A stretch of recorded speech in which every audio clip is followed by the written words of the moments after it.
নমস্কার বন্ধুরা, সকলকে জানাই আবার একটি ভিডিওতে স্বাগত। আর আজকের ভিডিওটি হলো আলিপুর চিড়িয়াখানার 150তম জন্মদিন উপলক্ষে একটি নতুন জিনিস যুক্ত হয়েছে এই আলিপুর চিড়িয়াখানায়। আর সেই জিনিসটি দেখার জন্যই প্রায় 10 বছর পর আবারও আসলাম আলিপুর চিড়িয়াখানাতে। আর এই হলো আলিপুর পুরো চিড়িয়াখানার ম্যাপ। আর এখান থেকে কোন পশুগুলি কত দূরত্বে রয়েছে তারই একটি দিক নির্দেশ বোর্ড। আর তারপরেই প্রথমেই আসলাম পাখিদের এলাকার দিকে।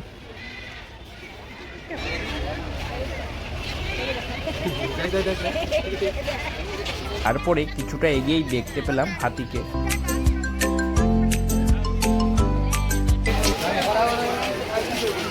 তারপরে দেখতে পেলাম নেকড়েকে।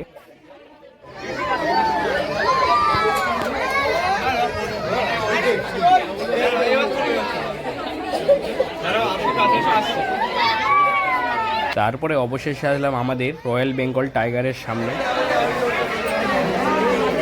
আর তার পাশেই রয়েছে আরও একটি সাদা বাঘ।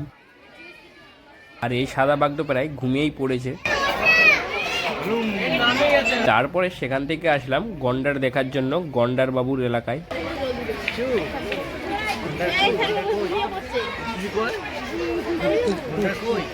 এখানে কুমিরাও বাঘের মতো ঘুমিয়ে রয়েছে।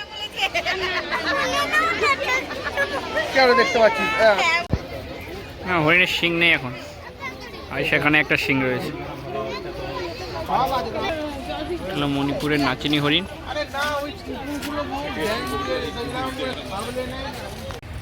মণিপুরের নাচুনে হরিণ। দেখতে আসলাম শিম্পাঞ্জি।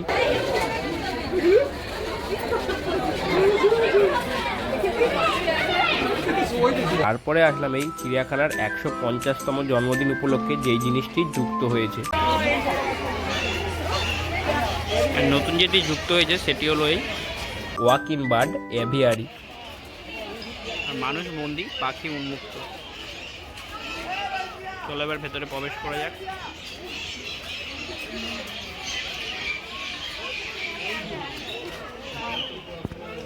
নতুন জিনিসটা ভেতরে